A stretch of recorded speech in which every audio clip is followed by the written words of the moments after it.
Welcome back to the Valor Flight Crew podcast, hosted by Echo and brought to you by Vertical Helicasts and Vertical Valor magazine. In this episode, we explore another non-traditional HEMS program with an inside look at JEMSTAR in New Jersey. This unique program isn't just any medevac team. These crews blend law enforcement precision with life-saving medical expertise to answer some of the state's most critical calls. From high-stakes missions and cutting-edge aircraft operations to the teamwork and innovation that keep every patient safe, today's conversation gives you an all-access pass to the stories, strategies, and people behind public safety aviation in New Jersey. So buckle up as we explore how JEMSTAR's mission is serving and protecting in more ways than one. Thank you to our sponsors, Metro Aviation, Copter Safety, and Precision Aviation Group. Welcome to the Valor Flight Crew podcast, brought to you by Vertical Helicasts and Vertical Valor magazine. Produced in partnership with Echo, Every Coast Helicopter Operations, the Valor Flight Crew podcast promotes the personnel and life-saving equipment behind helicopter air ambulance services. Join hosts Mike Fideli and Blake Schreider for in-depth interviews and expert insights from air medical personnel, pilots, communication specialists, and maintenance crews who play critical roles in airborne emergency response. Line 1 accepting. Copy, Line 1, gotcha, accepting. You're going to be talking to Red Feather 1 on LCEMS. Welcome back to the Valor Flight Crew podcast. Mike Fideli here and Blake Schreider. How are you today, Blake?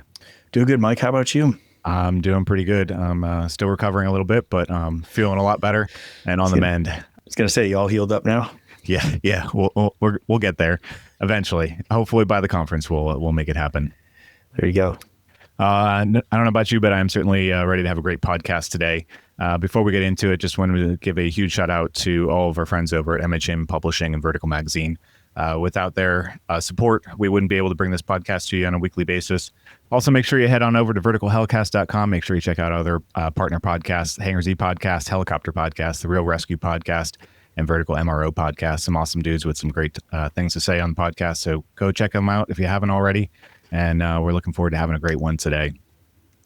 So without further ado, we'll go ahead and get into it. As part of our non-traditional HEMS series, if you will, we're now having the opportunity to sit down with some amazing members of the New Jersey State Police and their JEMSTAR program.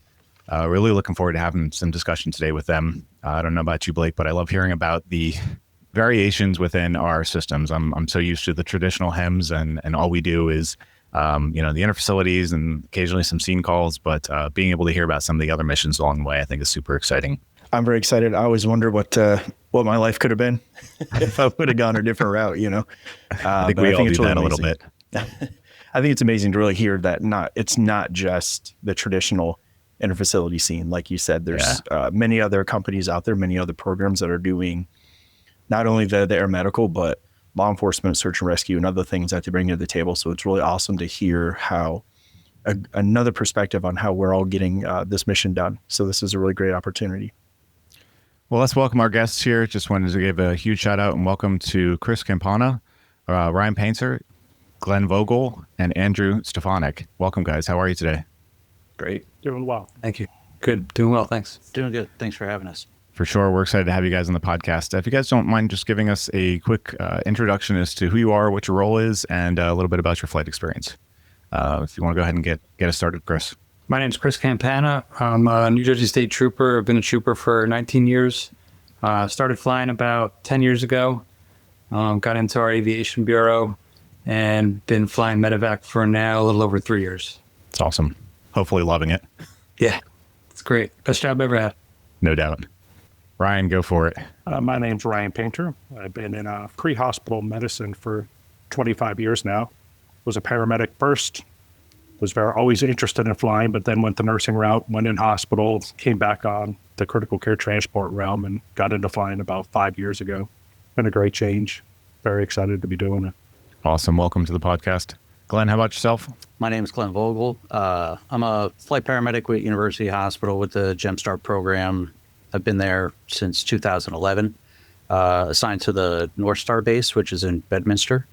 I've been a paramedic for 25 years. I started as an EMT on the local volunteer squad when I was 16, so I've got some time in. been with University Hospital since 2004. And before that, I worked in Jersey City for the Jersey City Medical Center. I was an EMT there, became a paramedic, was a tour chief. Then I left in 2009 to come to university full time to try and work on the helicopter. That's awesome. We don't like to call ourselves old. We say well seasoned anymore.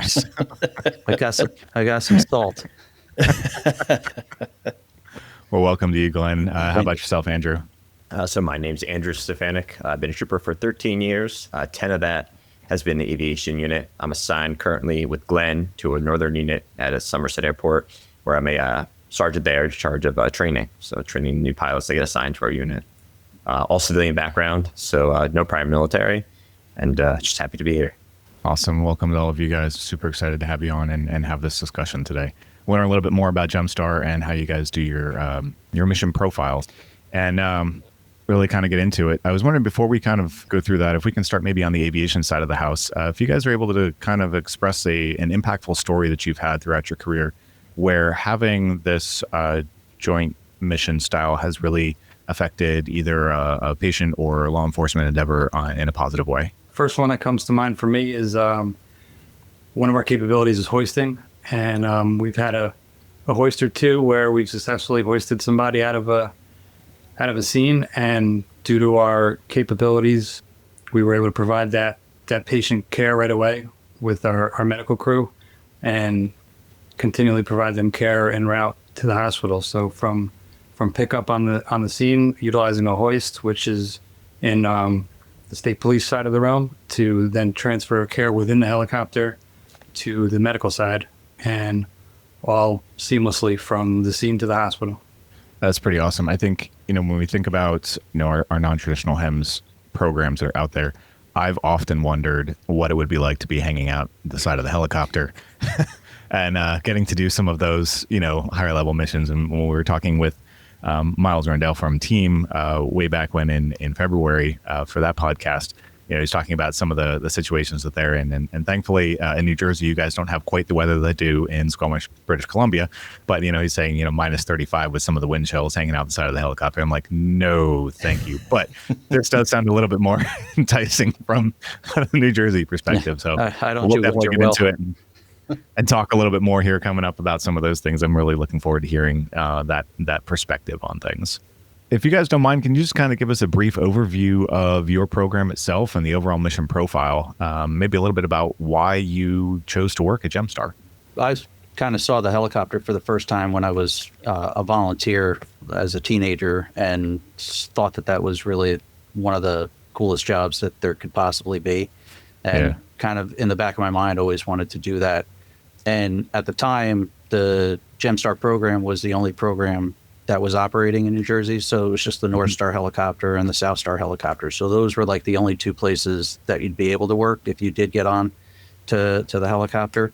So kind of through my whole EMS career, North Star was kind of the place that I wanted to settle, just kind of geographically. That's where I wound up, like in the northern part of the state. So yeah, it's just like, since it was one of the, it was pretty early exposure for me to see the helicopter come take a patient away from the scene. I really thought that those guys had it together, and that's what I wanted to do.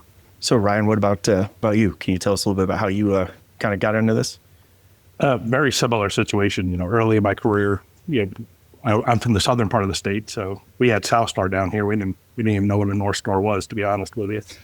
But it was very interested to see the things they were doing early on when we were not doing them yet in the street. They were capable of doing them in the air, and it was always intriguing. Like, that's something to strive for in the future. And later on in my career, I thought it would be a good idea. Well, let's go start, go towards the flight end of things, and got into that, and been a great decision for me. I very much enjoy it. Probably the best job I've ever had, to be honest. Yeah. Now, correct me if I'm wrong. In New Jersey, for paramedics, you guys are considered mobile intensive care units, I think. That's kind of how it's been explained to me in the past. That's like when you start out as a paramedic in New Jersey. Is that correct? Yeah, in New Jersey, paramedics are hospital based. Okay. So they they started, basically we were in intercept vehicles before everybody was in ambulances and kind of bringing the ambulance to the scene with the paramedics. But like when I first started, we were all in intercept, like SUVs and stuff. So you're hospital based and you would go out, in your coverage area to provide care, like advanced level care to the patients on the way to the hospital. Our medical director was always online, so we always had to call home for orders, no matter what it was that we did. If it was anything from a basic assessment, IVs, and all the way up through any medications that we wanted to administer, airway management and stuff like that, we needed to make contact with our medical control physician to have those orders to be able to provide the care. Man, I thought that only happened in emergency. I know, right? In New Jersey, Kind of the basis for everything. right? In New Jersey, you need to have 2 medics to be a mobile intensive care unit. Right. There's no single capability until COVID, they allowed it for a little bit, but that was about it. Yeah, there was a waiver that was granted to a lot of the programs that, again, like through the years, they started having paramedics respond in ambulances through some of the like larger organizations like Robert Wood Johnson, University Hospital, because it kind of gave you that unit that could go in, get the patient if there wasn't a BLS unit available, and bring the patient to the hospital while providing advanced level care. So it kind of sounds like so it's kind of evolved, obviously kind of through the years to that point. Are there like government municipalities that provide EMS, or is it still like primarily hospital based for paramedics? Still primarily hospital based for paramedics. It's kind of written into law that way. Okay. BLS providers through the state, there was a lot of volunteer squads throughout New Jersey because people had time to volunteer. Okay. Over time, a lot of those volunteer squads have kind of gone away because everybody's working 2 jobs and stuff like that. And some municipalities have started employing BLS services for the towns and stuff like that. So it may be run by a police department or it may be run by a county. Some of the other volunteer squads have brought on paid crews also so that they have crews in-house 24 hours a day. But there's definitely been changes. But ultimately, ALS still comes from the hospital. BLS can kind of just be either still volunteer if they're around or municipal-based or Private-based as well. Yeah. Okay. Private agencies. The reason why I ask, I think it just brings up like the background of where you started and then to get to the point where you're at to flying, and it shows what a great transition and starting out, and how when you see it early on in your career, the helicopter coming in and taking that patient and providing care and then moving forward, it really just shows like that progression and where it started and then where it came from to where you're at now. And really just hopefully we'll really kind of paint that picture for our listeners on what your mission profile is and how you're able to give that even higher level advanced to critical care level service to the patients that you serve. And so I appreciate you guys sharing kind of like that pathway on how to get to that point. Andrew, if you don't mind, just kind of give us a little bit more of an overall mission profile for you guys. Like, what does a typical day look like when you guys show up to work? What kind of things are you expecting to do being as part of this joint program?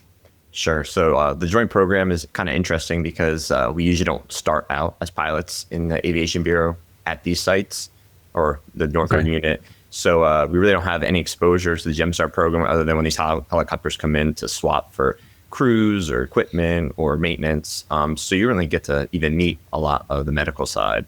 So when you finally get transferred to those units, it's kind of a whole new experience because now instead of just 2 troopers flying together, it's kind of like a small family. So it takes a little bit to get used to because now you have to rely on other people to kind of make sure the mission goes according to plan. So our typical day, just like probably in a air unit, we start out in the morning with our morning brief and pre-flight. Fortunately or unfortunately for the crew or the flight team, they come with us on everything. So if there's a PR demo, a flyover, police-oriented mission, they're coming. So we kind of talk about what's on the schedule for the day, any maintenance items, kind of get a brief from the previous shift because we work obviously 24 hours. So the night shift or day shift coming on and coming off. Just getting kind of an idea of, any jobs they had. The medical team kind of does their little brief medical-wise, all their medications and equipment check. And then pretty much we're on fireman mode. So usually we get about an hour or 2 to go train or go flying or patrol. And so in that role, they're coming with us as well. So that's kind of the typical day to day. Usually in the summer, we're doing a lot of junior police academies. We're doing a lot of EMS demos. Then obviously it's seasonal. So in the winter and fall, it slows down and we do a little more training. That's kind of the typical day to day. And we're usually 7 to 7 at our site. So we get to just enjoy each other's company, to say the least, for that whole entire shift. But again, good, better, and different, yeah, right? Exactly. Can go either way. I would say it's an interesting dynamic. And you learn to, I RAS personality types. So we'll probably get into it. But even on police missions, whether they like it or not, we kind of rely on them because we'll talk about some of the equipment that we have on the 139. It's, I guess, lacking, and we're getting, upgrades. But to be honest, we rely on them for situational awareness. If we're like in Newark's airspace, running a pursuit or a police job, they came from University Hospital in Newark, so they know the streets better than I do. So if they're back there with their phones out, making sure they give us locations while we're talking to the tower and the pilot's flying. So, you wouldn't think it's as critical, but it's super helpful having them in the back and having that experience. I definitely am kind of a little bit on the jealous side. I find the law enforcement side of aviation to be very, very interesting. And so like being able to help out in those situations and be part of that team and assist in kind of a backseat driver kind of role, if you will. I think that would be something that would be really cool from my perspective. Because they get to listen to all the communications and the radio, so they're loving probably it. Probably a lot less paperwork for you guys too at the end of the day, right? Yeah. That's an easy chart. Just get to go fly around. It's the best part. If only those charts didn't take us so many hours to complete. But yeah, that's pretty awesome. I've always been fascinated by that mission profile, and I want to talk a little bit more in a little bit about Ryan and Glenn, from your perspective, like what it's like going on those missions, and then how do you like transition between going on something like that and then going over to the medevac side of things. So it's certainly cool to hear all of those things. Chris, do you mind telling us a little bit about like how many aircraft you have, what kind of aircraft you're flying, and how does that really complement your overall mission profile for the team? Sure. So on the medevac side of our operations, we operate North Star and South Star. So each site has one Augusta 139, but in total, the state police has 5. Wow. Like I said, there's only 2 in service at a given time. We have one at our central unit as a backup, so that in the event anything happens to one of the 2, as minor as it is, we'll fly down there and swap it out and be right back in service. So yeah, we operate the Augusta Westland 139.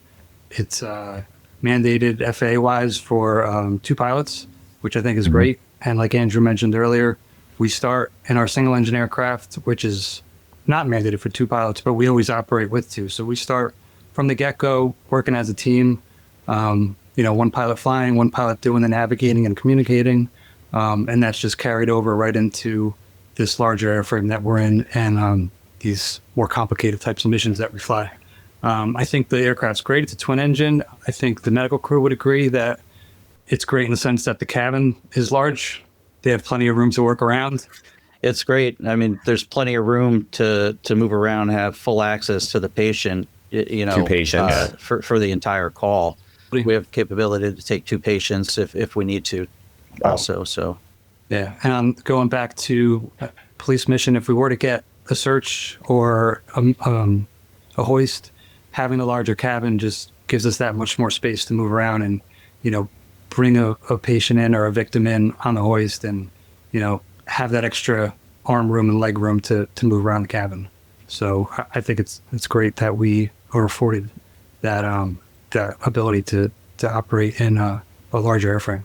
Now, Chris, are you is your typical crew makeup then 2 pilots, obviously flying, navigating, and then in the back, do you have a paramedic and or nurse and then a state trooper, or what's your crew makeup? Typically, it's 2 pilots that are state troopers and then a flight paramedic and a flight nurse. And if we would need a 3rd person in the back to run the hoist, we would call in another trooper, either who may be already on duty at a different site, or if it's after hours, we would call somebody in. Oh, okay. So you couldn't really be out flying around with your regular crew and get a hoist mission and go like right to that. You would have to do kind of some pre-planning on those kind of things. Is that correct? Thanks to our sponsor, Copter Safety. Based in Finland, Copter Safety is the leading, globally approved simulator training center. They provide a full range of courses for AW139, AW169, H125, and H145 pilots. Customize your special missions training with realistic visuals and specialized instructors. Stay one step ahead of reality with copter safety. That's correct. And there is a whole acceptance procedure for a mission like that because of the inherent risk involved in it. So we would land, the crew would brief, we'd call in that third trooper, we would set up the cabin of the aircraft for the hoist mission, and then ultimately go through the procedure on whether or not we would accept that mission and get it approved or denied.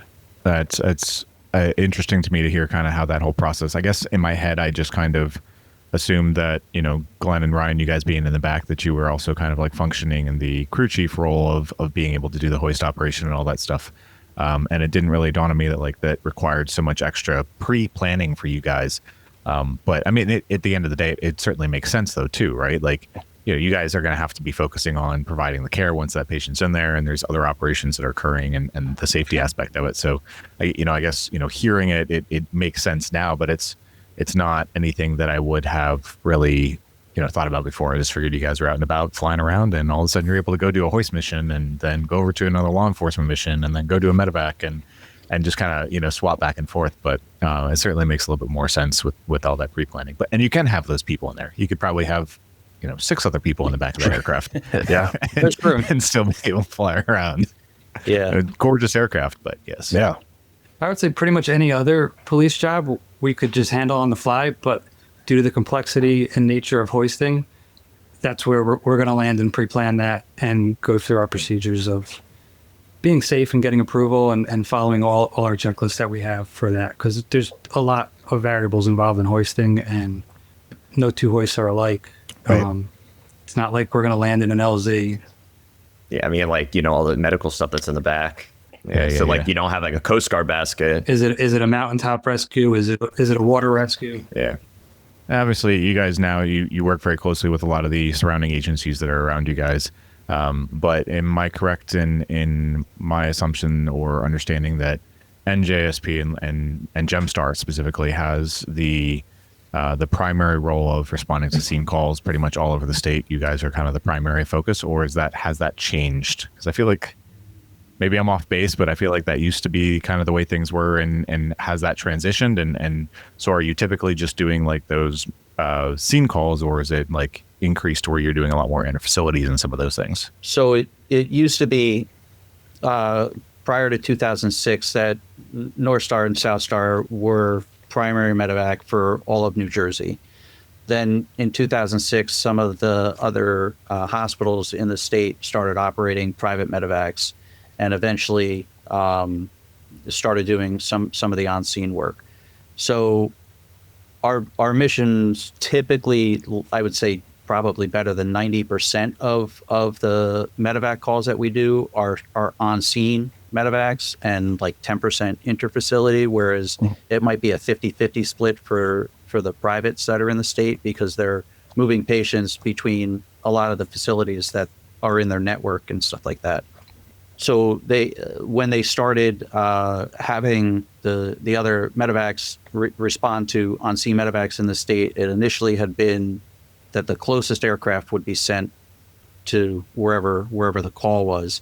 And then recently, the state had done some data analysis and kind of looked at who's the fastest aircraft that can get to where the patient's at, and sort of like changed how the dispatch protocols go now. We might get a slight advantage to one of our counterparts in the state, where we're going to get that mission because we can get there faster, make it into the LZ. A lot of times we make it into the LZ before the patient is there anyway.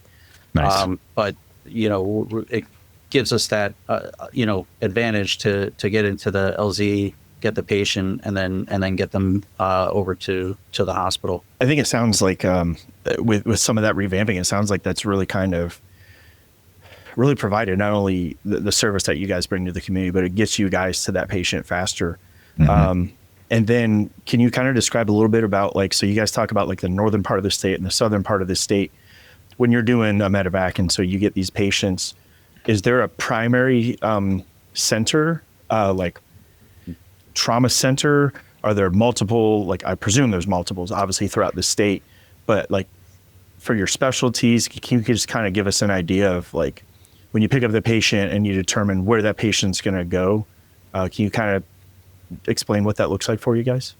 It typically, so the dividing line for the North Star and South Star helicopters is Interstate 195. It kind of like splits the state in half from top to bottom. So like our North Star's primary response area would literally be from 195 to the top of New Jersey, and for South Star it'd be 195 to the bottom of New Jersey.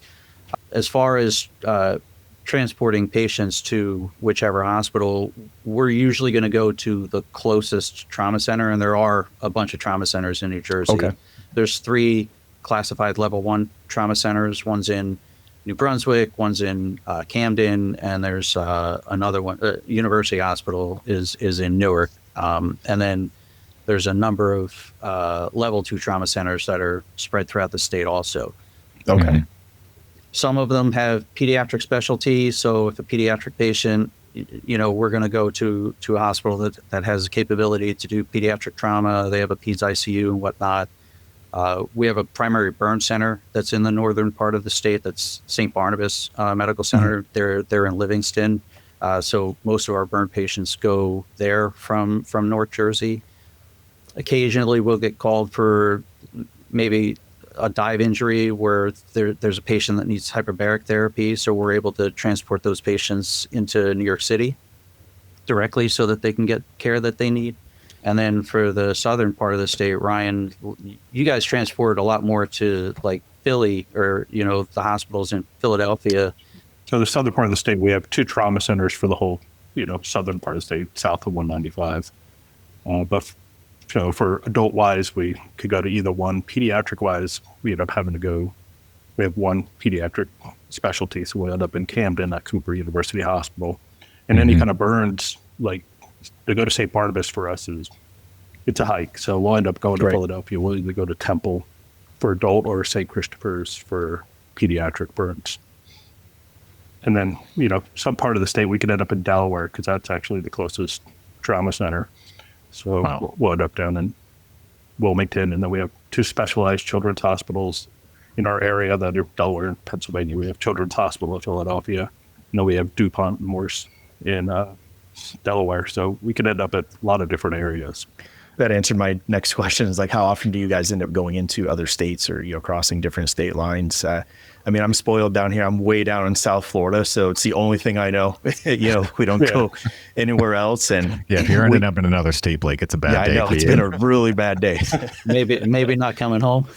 Right. Yeah. No, we'll time out at that point. Yeah. It's just so interesting to hear that because, like I said, where I'm at, it's one-stop shop, and we either go to the specialty or the closest that's appropriate for that patient. So I just find it so fascinating to hear from you guys, and especially in other parts of the country where you will just cross over into this state and then you're back down here, and it's just so interesting to see how cohesive everybody's able to work together to get that patient, the best care. And especially for you guys making those trips and then having the aircraft to be able to do that, I think has only got to help the mission for you guys. Bigger fuel tank lets us, kind of handle another job right after one of those long trips too. Always look forward to those. Those back-to-backs are great. It's fantastic. Especially on those 100-degree days, right? Oh, yeah. That's why I work at night. Can't say that I blame you there for that one. So we had kind of talked a little bit before about some of the specialty missions, and obviously I'm sure that requires a lot of specialty equipment for you guys to be able to accomplish those particular missions.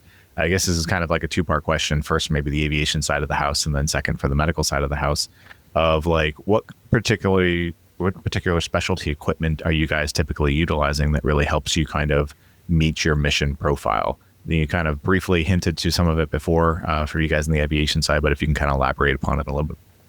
So because we're talking about the JEMSTAR program, for the 139s, typically for all the nerds that want to know all the specific equipment, we're running the FLIR Star Sapphire HD FLIR camera with a Euronav 5. It's like kind of a obviously European style navigation system. an SX-16 Night Sun, and we also have a mission console that we have in the cabin where the medical team operate as well. So again, that provides us, if we need to go out look for heat signatures, high definition cameras where we can downlink, record for, if they're doing undercover drug buys or they need to overwatch at like a stadium game.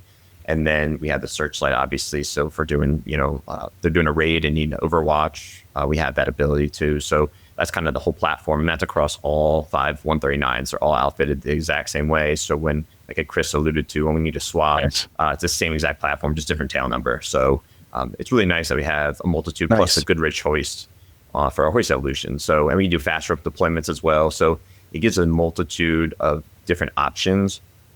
And again, I think it's kind of unique that we're also medevac. So we could be on a job doing, say, a search that maybe has really no end. It's kind of just checking the area. And then because now we're airborne, we're actually priority because now we're fastest for medevac. So now we could be responding to an area that usually is our coverage area. And then we're going to the medevac. So you just really never know what you're going to get when you're going out doing those other, services for either local or, state police. So. And then how about from the medical side, any specialty equipment or things that you guys are bringing to the table from behind the curtain? We carry a lot of the same equipment that the other medevac providers have on their aircraft. We use the Hamilton T1 ventilator, the LifePak 15 monitors, portable and onboard suction, blood cooler for whole blood products and stuff like that. I think the one caveat is that we have 2 primary sets of equipment. So like, in the event that we do wind up having to transport 2 patients, we've got 2 sets of equipment to manage. So 2 Hamiltons and 2 LifePaks? So two LifePak 15s, 2 primary bags, 1 Hamilton ventilator, and 1 old-fashioned ventilator. Well, there you go.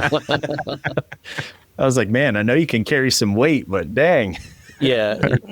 That was always our role in my program as well. Is that if there were 2 patients, like they had to be like 2 relatively simple patients, right? That didn't require a whole lot of care. If we had somebody that was vented and all the other stuff going on, like there was no way that you were going to be able to manage 2 people. Yeah, not like 2 like super critical patients. Like if you have somebody that's vented, and somebody that's like not as acutely ill, well, you could, and you were the only helicopter that was there, you could take both of those patients.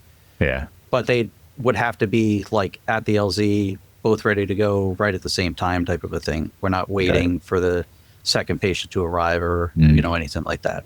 And then also, I guess from like to tag on to that from the medical side of the house, like, are there additional responsibilities that you guys have aside of the extra, eyes and ears when you guys are out flying around that you guys are kind of managing when you're going on maybe some of these other missions or any of the other specialty things that you're doing? Like Andrew was saying, some of us have gone through some training to operate the FLIR camera from the console that's in the back. So that's awesome. Gives them the ability to just focus on flying the aircraft while, we operate the camera for them. Are you guys hiring? We are actually. Be up there on the heartbeat. As a matter of fact, we are. All right. Pilots. Well, can't help you on that one. You do not want me piloting that, but I could operate a FLIR. I'm pretty sure I could learn how to do that. That sounds pretty incredible. Yeah, that would be awesome to try to do, for sure.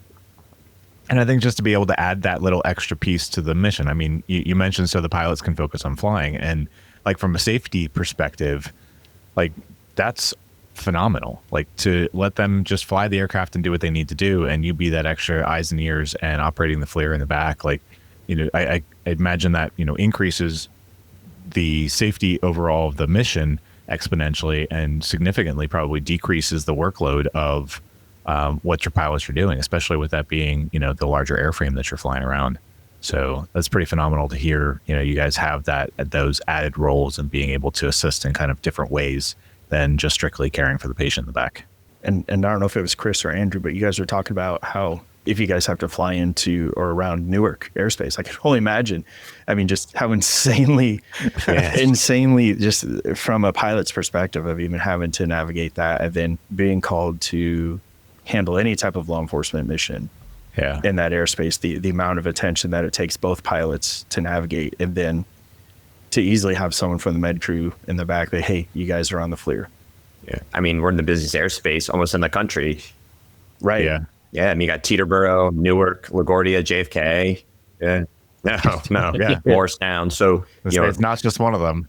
no. So we really do rely on them, especially now, after the DC incident, if the tower is requiring us to look for traffic and we're trying to transit the area because we're going to an LZ or we're on a search or pursuit, Chris might be flying. I'm busy with the radios. I have them looking out the windows because we need to identify this traffic, or they're on the camera. So it's, we really do rely on them. They're just, the old adage, self-loading baggage, if there's something that's going on, I rely on their opinion as well. So, I mean, it's probably not the airports as much themselves that are the issue for you guys as much as it is the weekend warriors that are coming to fly up the Hudson, right? It's crazy. And get all the scenic tours in.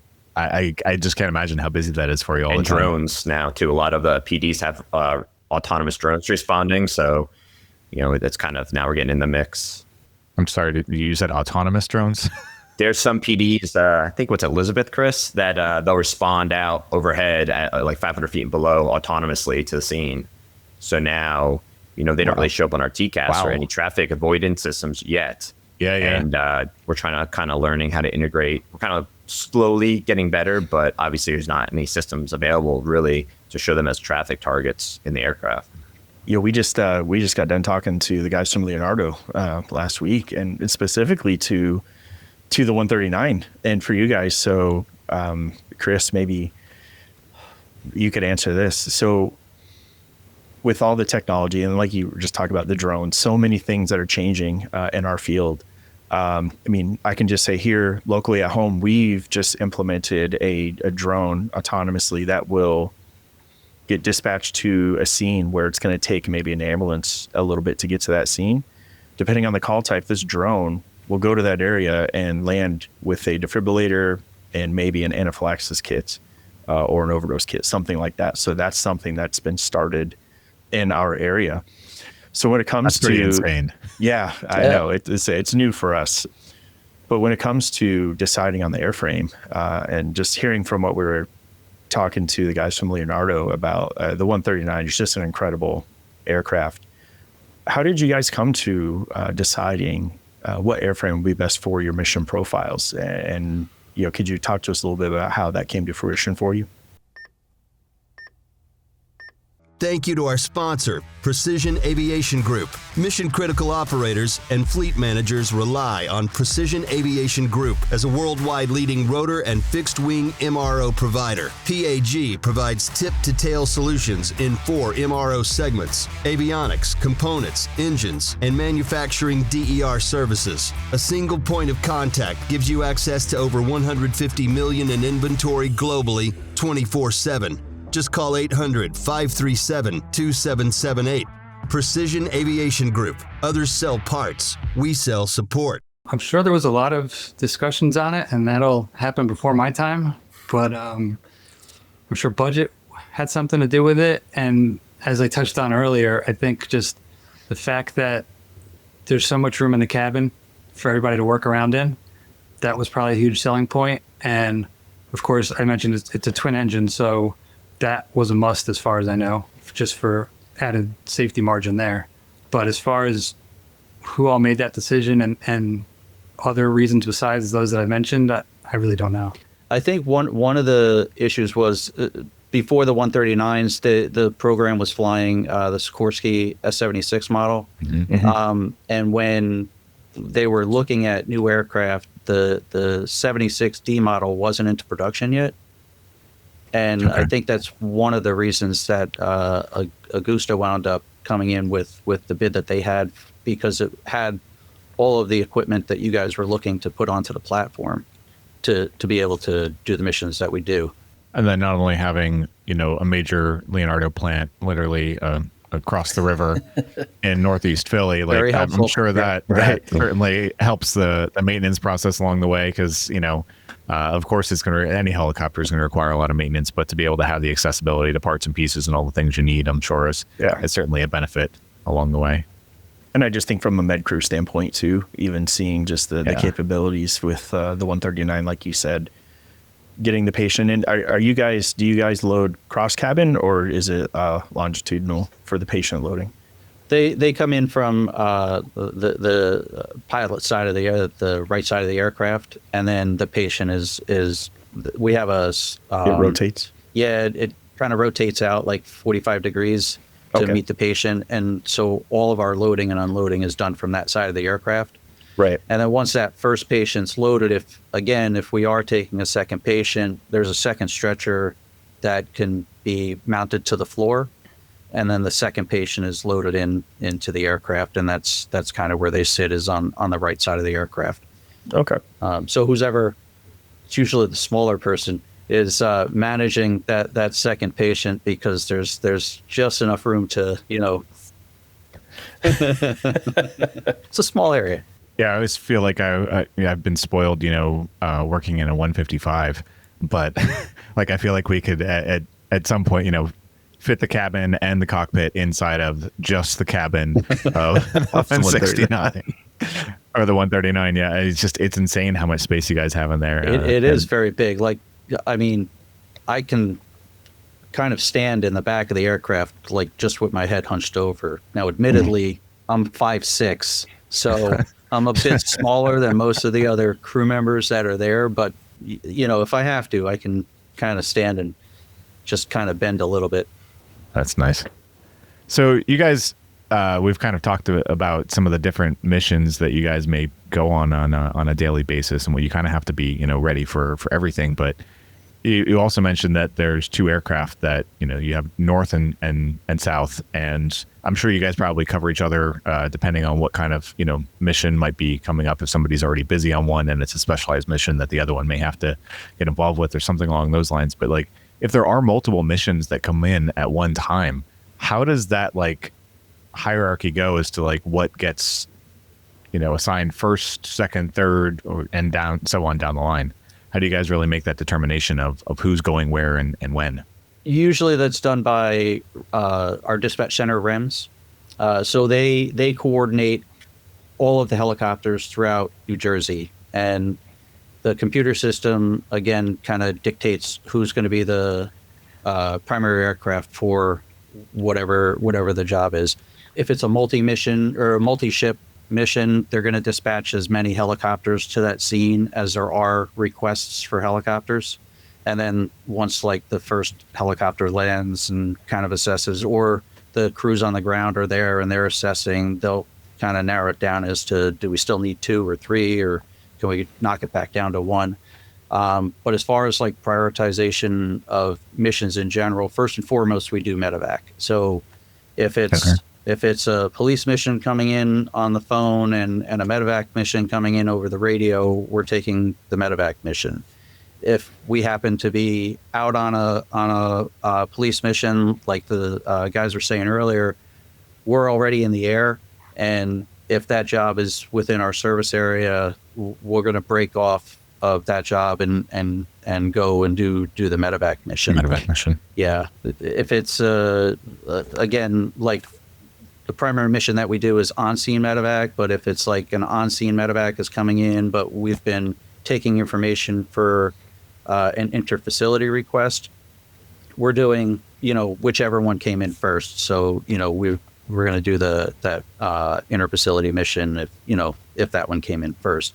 As far as covering each other, again, since the dispatch center coordinates who's going where, they're going to send, again, the next fastest aircraft to whatever job it is. But there have been some of the search and rescue missions where the South Star crew has come up to assist the North Star crew, and they've kind of completed the entire mission with both of those crews there. So North Star may have found the patient and gotten them to an area to transfer them over to South Star, and then South Star did the transport to the hospital. I feel like I was going to say, I'm sure it's not a hard and fast line. Do not cross in the middle of the state for North and South Star. No. I'm sure you guys work pretty closely with each other on a regular basis. And just our medical component, our medical direction is University Hospital up in Newark. So from our southern part of the state, we have to go up there and, we swap our blood up there. So we're up north plenty as well. So We do cross that Mason-Dixon line, if you want, per se, of 195. And it's like that we get a little freaked out because we have to like fly a little higher than, the southern part of the state, which is completely flat. And then like they have hills and mountains in North Jersey. And it's definitely different. Or sometimes we always get those Oregon flights versus South Star. Right. Yeah. Oh, okay. That's it. Suspiciously. Interesting. I don't know what it is. Yeah. So we had heard before from Chris about an impactful story from career from an aviation side of things. I was wondering if we can switch it over to the medical side of the house now, and if one of you guys wouldn't mind just sharing an impactful story from your career that really kind of stands out to you as something that's based on your mission profile made a very positive outcome for either your patient or the process that you guys do on a daily basis. Like we just started carrying blood in May, and an impactful story for me is we had our blood delivered at like 4:00 in the afternoon. 4:15, we got a go request for a motorcyclist down, and we go to the scene, and within 15 minutes of us actually carrying blood on the helicopter, we felt it was pretty much priority that this patient got blood, and we gave him blood within 20 minutes of us actually getting putting the blood in service, getting him to the hospital, and like follow up on him. I'm sorry, you said within 20 minutes of putting the blood in service. Putting blood in service, we got this go request, and wow, within 30 minutes we were giving blood that we just got, and That's awesome. then we had to swap out blood at that point. We need to get more blood after within the first hour of us having blood on our helicopter. You were already given it before they had it like reconciled and paperwork already done on the pretty much. After so many years of us like just treating patients with non-blood products, and it's like this hypotensive patient, now we're just loading up with saline. I'm making them as they're bleeding out even more. And it's how much harm we've done in the past, I guess you could say, almost, versus doing the right thing. It's been very impactful by having that on the helicopter. Man, how many units? You said it's whole blood, right? We're carrying whole blood. How many We units? carry two. Carry Cool. 2 units. Rock on. Yeah, I think that's been such a huge advancement within the industry as a whole, and we're starting to see it more and more now. And I think even in some states, going to ground providers that are being able to carry blood now and written into state protocols. But the preliminary literature that I've heard so far is just, that this has been one of the best advancements that we've done in the EMS world in a very long time as far as outcomes for patients. And so being able to get that to somebody, especially, by air in a quicker fashion, it's phenomenal to see that more and more and more programs are doing this. I can't believe that you did it, within 20 minutes, right? It's amazing. Blood. It's like, Hey, we need more Barely blood. even close the cooler. they were probably like, no, you just got your blood. But You it just shows delivered. No, we need more. Thank you. Yeah, and it shows the importance of why you're carrying that, and it really exemplifies, just how impactful that can be for our patients. Getting that much sooner. So rock on to you guys. What would you say like your average like air transport times are from like scene to hospital? Like, what would your average transport times be, like patient loaded? 15 minutes, 10, 15 minutes, probably. To get to the LZ, maybe less than 12 minutes. We're talking. Yeah, it's quick. That's pretty average for you guys, whether you're at north or south kind of thing. And then the hospital, about the same, probably. Similar time frame. Yeah, especially center, we have to go across the state. It's 60, 70 miles. It'll take a little longer. But then, you do an IHOP or something, that could be, we've been going for like an hour. So, yeah, at least. Yeah. Well, that's just because the med crew takes so long at the bedside then, right? I had one down from, we had to go down DC, all the way down by Andrews Air Force Base, bring all the way back to Newark. So that was a good one. It's we have to have that camaraderie and that joking around back and forth between the front of the helicopter and the back. I feel like that's every agency that's out there, and that's what builds a stronger and healthier relationship at the end of the day. It is constant and relentless. But that's that's the fun part about it, and how you build those relationships. And you gotta do that. We're all a family in this, and you really spend probably more time with these people than you do your family at home. So you really get to know them on a very close level. We'll say that, and it's nice to have that camaraderie. Well, I know that. So if they're teaching you guys, a little bit, you can run the FLIR or whatnot. Are the pilots able to squeeze a bag a little bit? Do they, assist with? I hear a lot of comments coming from the front about rocuronium and Got any of that ketamine, fentanyl? You giving them fentanyl now?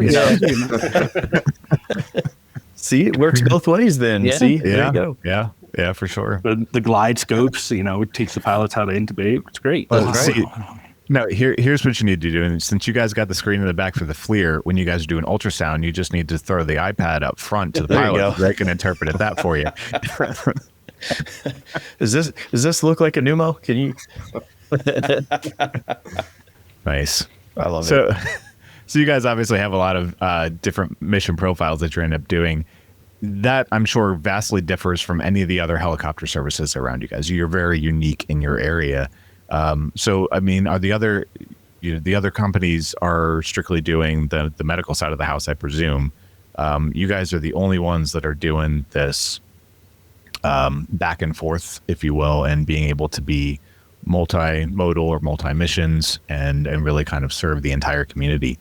How has that really impacted those communities around you, having this resource that just has so many capabilities?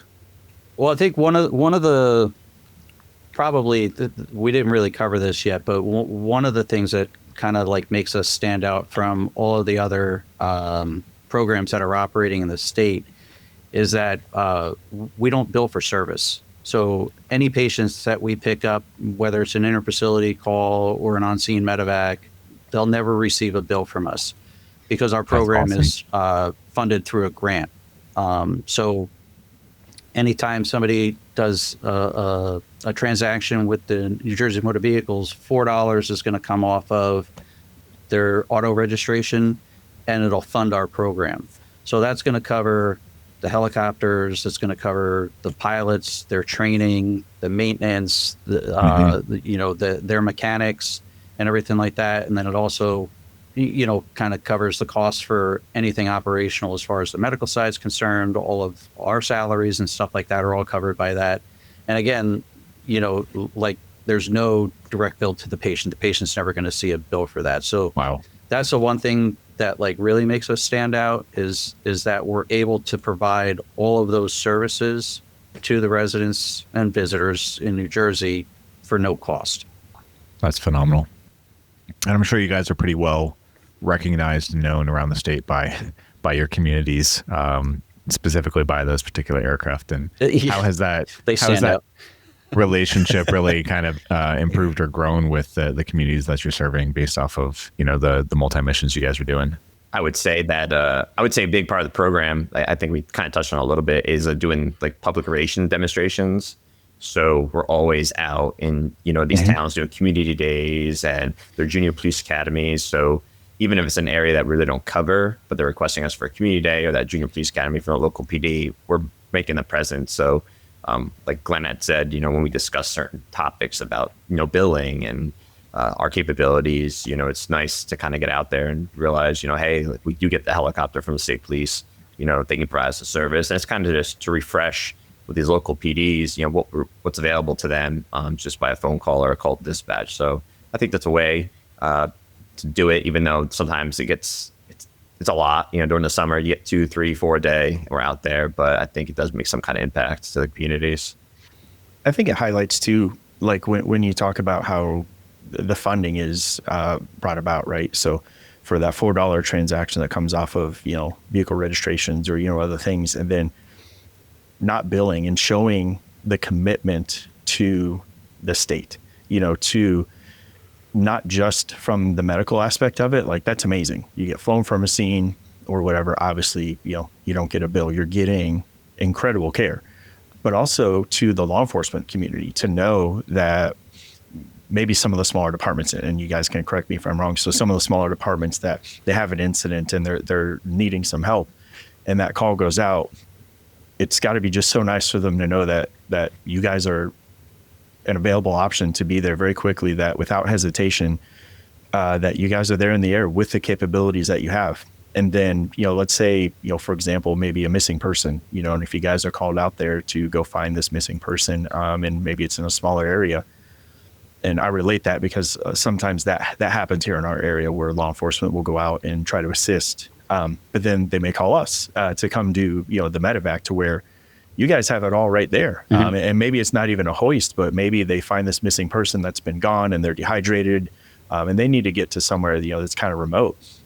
You guys are able to go and do that, grab that patient and get them to where they need to go, and all within just that dedication to the state and the communities that you serve, to just have that resource. I think that's so amazing to see the funding and the commitment that the state legislature, the hospital system, the police modality, just to see that commitment, I think is so great. And I'm hoping that, that trend will start to grow across where municipalities can blend that hybrid of the medical aspect, the law enforcement, that search rescue, just kind of give that whole dynamic to whatever call comes in for service, that you're able to provide that to your community. I think it's so great to see that you guys can do that. Yeah, I'm definitely always interested in the mission profile that you have, and I haven't had much exposure to it, but I can think back to a time or two, a number of years ago. I was flying for a different agency, and we were called out to try to assist with some searching because there was no FLIR that was available in the area at that point in time, and so they wanted us to come out with night vision goggles, be able to kind of take a look around and try to find somebody that may have been in trouble, and then potentially provide medevac mission if needed then. And so just being able to be part of that whole process and kind of helping to potentially locate where somebody was at, and the interaction with law enforcement during that whole time period, and being that extra resource, like, I always thought that was so cool. And so, like, hearing about the overall mission that you guys get to do, and yeah, you may be switching gears from one to the next throughout your entire shift. I think that's part of the fun of it, and the intriguing aspect, and like the skill that also goes into it. And I imagine, you guys mentioned earlier, Andrew, you're talking about, going out and potentially doing like pilot training throughout the day, and the med crew just kind of has to come along for it. But I think that's probably something that goes on both sides of the house because of how many different styles and missions that you guys do. You guys have all got to be doing regular training on those things. And so, and not just training individually, but training together as a team, because these are team aspects that are not really done by many other services out there throughout the entire country,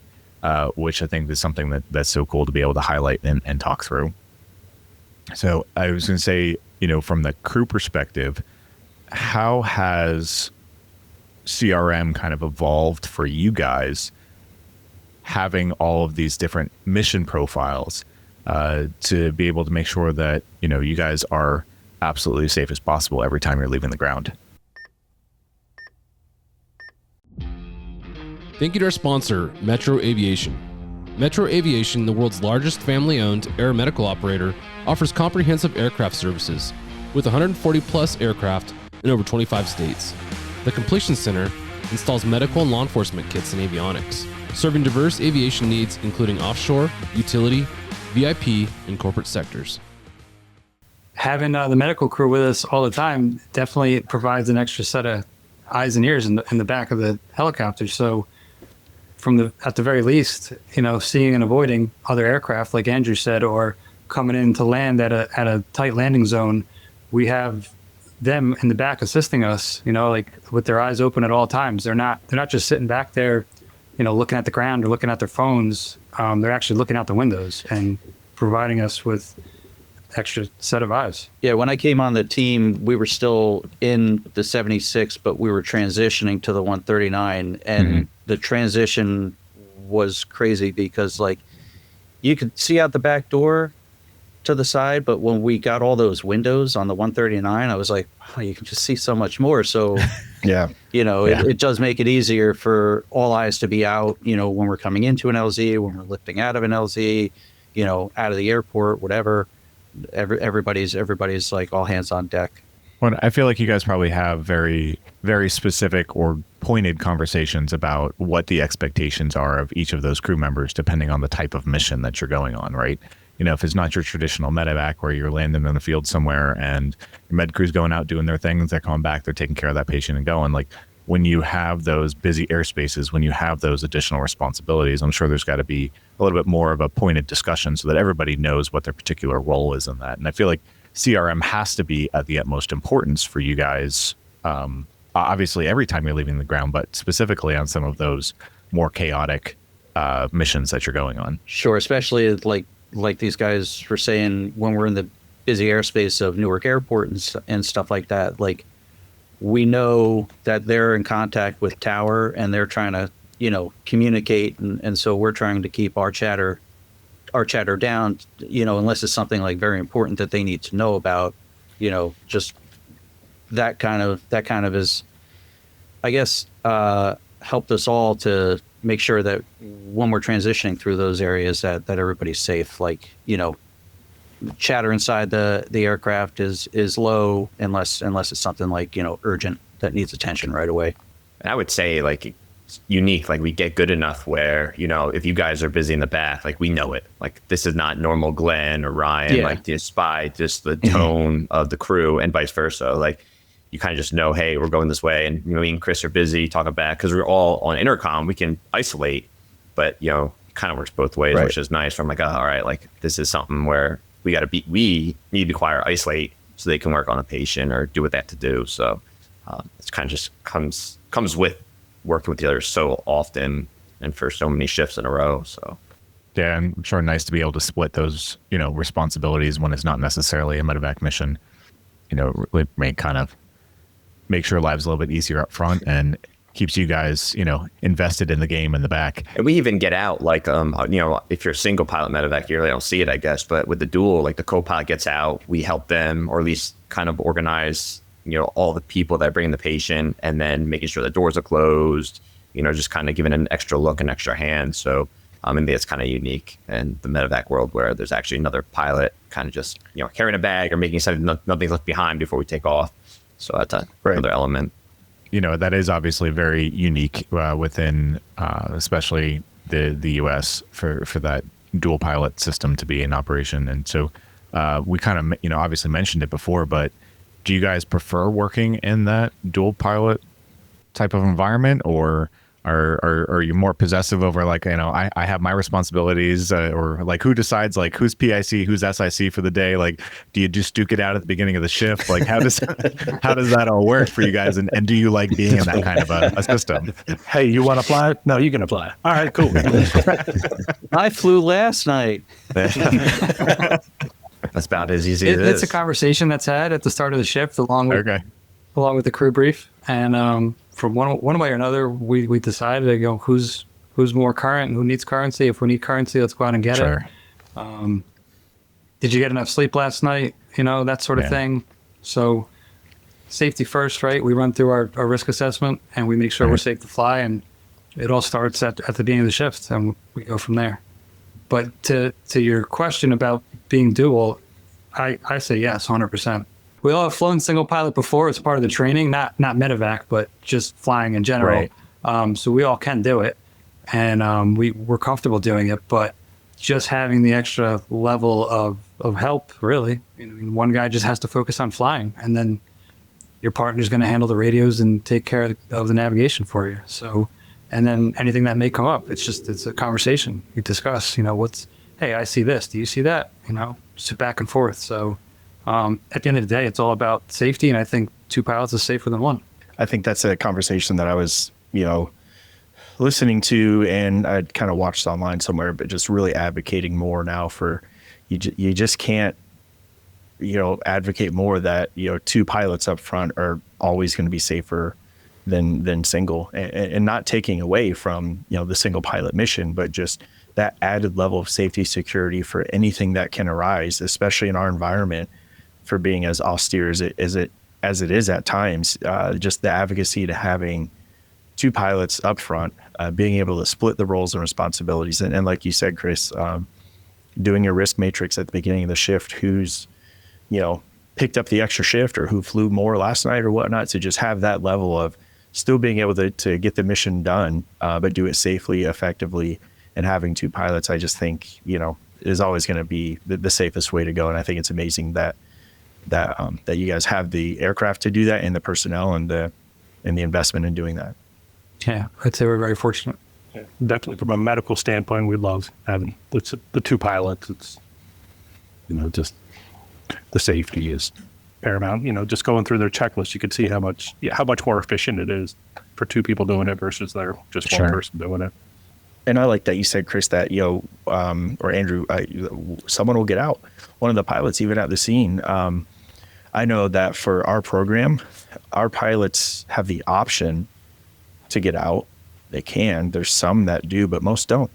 That's a lot of responsibility that if you lock the controls and, they can step out of the aircraft, and obviously they have to stay, under the rotor disc.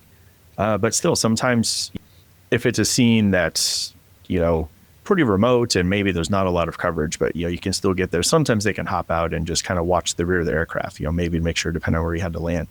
But when they don't, it's a lot of responsibility on the crew, obviously, for, Mike, like you were talking about the CRM. Once we get the patient loaded, doing that walk around and making sure that everything is secured, nothing's hanging out. But you get that critical patient that is intubated, vented, you're giving blood. There's a lot of those things. And as a med crew, I know like your focus is on that patient, but you have to make that quick transition of, I'm still a crew member, so I still have to make sure that I'm doing everything appropriately. And I just think that that's so amazing that you guys just even have that option to assist the crew loading. You get those critical patients, you have someone that's able to verify the aircraft is secured. The med crews take care of the patient, and then you can get back in and take off. And it just has that extra level of safety for everybody on board. So what's coming down the pike? Anything new on the horizon as far as you guys know of for advancements either on the LE or the HEM side of things that will help you guys better serve the community of New Jersey? From the medical point of view, we are about to implement a canine transportation for law enforcement canines. Yes, starting with the state police canines, and then we'll eventually probably reach out to the municipality canines. From our understanding, this program came about 2023. State police canine officer was injured in the line of duty doing a search, and somehow South Star got a phone call, hey, can you transport my dog to the vet? And there was no protocols or anything written for that, and we're like, oh, okay. But they were like, let's put him in the helicopter, we can fly him to the veterinary. Sure. The handler went, they flew him up to the vet, and from there they've now started a whole initiation of protocols, and we're working in conjunction with a veterinarian at Red Bank Veterinary Hospital, and there's going to be protocols and training for the medical crew to treat canine injuries. That's amazing. So that's the up and coming for our end of the world. Very nice. Yeah. We were pretty busy rolling out the blood program. So And that was the most recent change for you guys, was the blood program, and then you have your canine program that's coming out. yeah, Definitely something that will improve for overall as a program whole. Like that, it's great to see you guys continually progressing in those realms and bringing on, really what is, evidence-based medicine, and then also carrying that over to be able to support, the state police dogs and canines that are, injured in the line of duty. So rock on to you guys, and certainly appreciate you being able to step up and provide that service. what do you guys have? For the 139s, we're looking to get some upgrades. I think we had bought a new FLIR camera. I think it's a 380X HD, I was told, with a shot over. Right now, we don't have any mapping overlay. So when I kind of alluded to before, when working like a city like Newark, it might sound silly, but we do rely on the crew in the back to like have their phones out with maps. So if, like I said, Chris is flying, I got someone on the camera, I don't have an overlay to see, what street we're on or where we're going. So that's all coming to the aircraft. And then what we're looking to get a single engine helicopter replacement in the near future that's like our training platform and our patrol platform for new pilots. So big things. It's just kind of slow process with the 139 because we're kind of the first. So it requires STCs and approval from the FAA and engineering. And so on top of that, we have World Cup coming next year. So it's kind of trying to get aircrafts in line to get through maintenance, to be available, and also service that whole entire logistical event. And on top of what's the 250th anniversary for the country. So that's slammed on the same, I think, week as World Cup. So gonna be busy with all of that. Go big or go home, buddy. Right. We're gonna do it. Let's do it. But so good things. It's just tough because it's like flying an iPhone. Just all these new advances come out. It's just slow. to get those changes and have the money to do it. That'll be cool to have that upgrade for you guys. I mean, you probably won't want to let the med crew play with it in the back for a little while, because as med crew, there's one thing we're good at. It's probably breaking stuff. breaking stuff. Oops, what happened? And I can say that because I am certainly guilty of that myself. So thank you guys very much for sharing all of this. We really appreciate you coming on and talking about the JEMSTAR program and how the relationship between New Jersey State Police and the health systems there has really melded this together to make a service that really has so many unique aspects to it to help the entire communities, or all of the communities in New Jersey. And, whatever mission is called for, you guys have the ability to do that. And I find it so fascinating being able to sit down and have these conversations and learn about how you do what you do every day to bring that to everyone in New Jersey. So thank you, gentlemen, for coming on and joining us. I very much enjoyed the conversation and really appreciate you coming on and sharing your knowledge and experience. Yeah, and thanks again for having us. Great. Thanks for having us. Thank you for having us. No, awesome. Thank you guys again so much for being on and explaining the service that you guys provide to the community. I think it's incredible. I'll admit I'm jealous. I'd move there in a heartbeat. He's dying to get out of Florida. I was going to say, we could swap. I mean, I keep telling him that, and he hasn't taken me up on the offer yet. Well, okay, we got a storm that's projected in forming. So, everybody loves Florida until hurricane season. That's Okay, right. Peace. But no, I think it's amazing. I think you guys have such a great program. And then I thank you guys for sharing that and just giving us another perspective on the multimodal, the mixed type missions, and the service that you can provide to patients and just the community itself, I think is great. So thank you so much for sharing. Oh, anytime. So again, Chris and Andrew, thank you for sharing from your aviation perspective, and Ryan and Glenn from the medical side of the house. You guys have been phenomenal guests, and we really appreciate you joining us. Huge thank you to our listeners for the continued support of the Vertical Helicast platform and the Valor Flight Crew podcast. We'll see you on the next one. Thanks for joining us for this episode of the Valor Flight Crew podcast. Don't forget to like and subscribe to hear more stories that promote the personnel and equipment behind the missions in public safety aviation. Lastly, stand by for a message from our sponsors. Thank you to our sponsor, Precision Aviation Group. Mission-critical operators and fleet managers rely on Precision Aviation Group as a worldwide leading rotor and fixed-wing MRO provider. PAG provides tip-to-tail solutions in 4 MRO segments: avionics, components, engines, and manufacturing DER services. A single point of contact gives you access to over 150 million in inventory globally, 24/7. Just call 800-537-2778.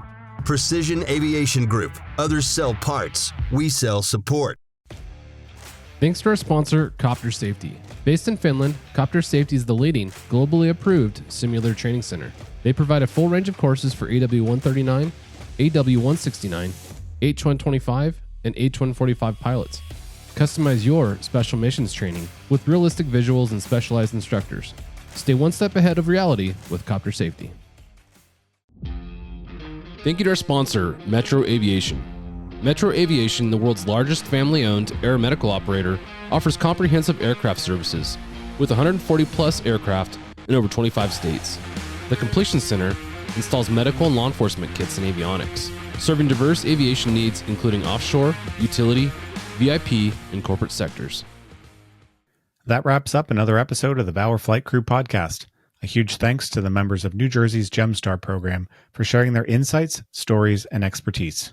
From the precision of joint law enforcement and medical operations to the innovation and teamwork that make every mission possible, today's conversation highlighted the dedication it takes to keep communities safe and patients cared for. If you enjoyed today's conversation, be sure to subscribe, leave us a review, and share this podcast with your crews. We'll see you next week for more stories that promote the personnel and life-saving equipment behind helicopter air ambulance services. Fly safe, everyone.